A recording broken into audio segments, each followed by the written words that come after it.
What's up, fight fans? This is Kurt DeVille with Counterpunch Boxing News, and I have some new news concerning Conor Benn, Chris Eubank Jr. Get this. Chris Eubank Jr. tells Conor Benn to own up and ask for forgiveness. Chris Eubank says that Conor Benn is hiding and needs to own up, and says he's sorry for being popped for PEDs. And this is what he had to say. He said, "I don't know what's going on. Conor is MIA, missing in action," said Chris Eubank. And he said, Conor is hiding, which says a lot. You don't hide if you're innocent. You keep hearing all this talk about him employing all these lawyers and scientists. Conor, it doesn't matter. It's done.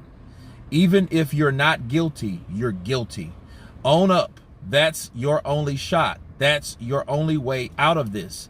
If you keep doing this, trying to prove me wrong, I'm the victim, look at me, feel sorry for me, no one is ever going to forgive you. They were trying to say that he called me that morning and he said, yeah, I spoke to him in the morning and it was all coming out in the morning. And that's not true, Chris Eubank said about Benn. About 10 days before, and when we spoke, it was, well, this happened and we're going to get to the bottom of this. I said, you better, for your sake, I told him. This is the worst thing that can happen to any fighter's career. So for your sake, I hope you can figure this out, because if not, that's it, said Chris Eubank Jr. He said he was kind of trying to say, I don't know how this happened. We're going to get to the bottom of this, Chris Eubank said. And he said, I really didn't know what to say. And then I found out about the second failed drug test, and I was like, wow, he lied. I found out 10 days before the fight, I'd had a whole camp. I don't care what someone has done behind closed doors. I've worked too hard. You can't beat me. That's my mindset as a fighter. Is that wrong? Maybe it is. Most people probably would have, once they found out, that's it, I'm done. I'm not that kind of guy. I don't have that type of spirit. That's not up to the fighter to cancel fights. That's up to the board. That's up to the promoters. And that's up to the managers, the people that control the sport. He said it shouldn't be left to the fighters, because as the fighters, we just want to fight. He said, I'd like to believe it about excuses being floated for Benn's 2 positive tests and it being a contamination issue. When I first heard about it, in my mind, I was like, all right, there has to be a mistake here. I'll give him the benefit of the doubt. When you fail 2, which is apparently what he's done, it's hard to believe anything that's not hands up. I'm sorry. Those are the words of Chris Eubank Jr.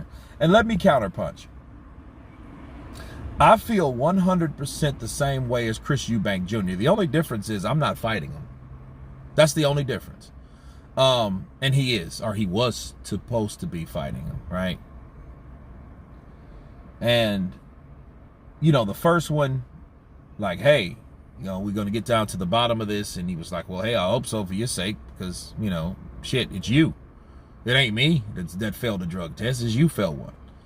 Then he tried to give him the benefit of the doubt. Everything stayed cordial, because this was, of course, before the public knew that Chris Eubank Jr. failed or tested positive for anything, right? So in between that time, Chris Eubank was, you know, he had that conversation or whatever. And then a second one pops up. And as the second one pops up, it's hard to believe that, dude, you had 2 contaminated veils both times, in 2 different fights. It's hard to believe that. It's like, you know, the odds are against you, and he's right. If you're not guilty, you're guilty, because it don't matter if it was a contamination issue at this point. You're still gonna be fucking guilty. You gotta man up to it and let the shit blow over. Not keep it going, not keep it running, not keep people buzzing around it, because you are now being known for that person that probably didn't get a legitimate win because you was cheating, and then you refuse to let it die because you want people to believe what they're gonna believe, what they're opposite of what they're gonna believe anyway. Right? So, you know, yeah, he should just really, the idea of Conor Benn saying, you know what, I apologize to Chris Eubank Jr., that shit ain't gonna happen, because that's the same as saying, you know what, I cheated and I'm sorry for trying to cheat you. And he'll never do that. You know, that's ego, bro. His ego won't allow him to go to Chris Eubank and say, I'm sorry. But then, yeah, he lied about, hey, I called him and this, that, and the other. We, you know, because this was weird, because I did read,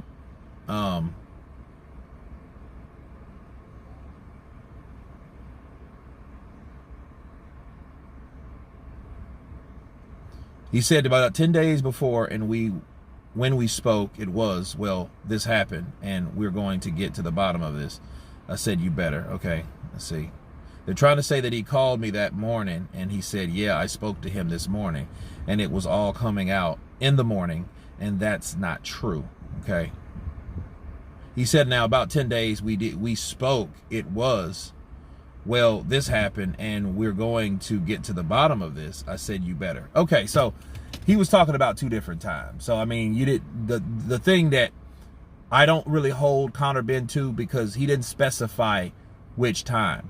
It wasn't like Conor Benn was there and Chris Eubank Jr. was there, and it was like, hey, well, I talked to him, you know, and he said, no, you didn't. Well, he did speak to him at some point, and I guess when he found out. So that may be what he was talking about. So I don't really hold him to the fire like that, Conor, you know, but if he's that quiet and this, that, and the other, maybe he is just trying to let it blow over. I'm not sure, you know, but Chris Eubank Jr. expecting Conor Benn to give him an apology when this guy is hiring lawyers and stuff like that and scientists.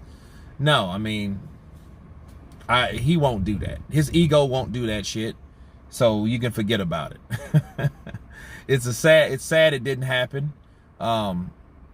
It is very unfortunate that we missed a fight like that, but then, you know, I believe in this. I believe that things happen for a reason. Sometimes good, sometimes bad, but I think in this case it was a good thing, because you don't know what the outcome would have been if knowing what he had in his system was still in his system and nobody knew. So it's good that those things did come to the forefront. They were placed on the table, because, you know, if Conor Benn would still been knocking people out, he could have possibly been doping this whole fucking time, or been doping in the future and harming and putting other fighters' health at risk from knocking them senseless because you're on some type of drug that you're cycling off of, you know, intelligently, in order to use that drug effectively in the ring. Okay. But anyway, you guys tell me what you think of Chris Eubank Jr. expecting Conor Benn to make an apology to himself and the public. Of course, please subscribe. And you guys been Counterpunch. Peace!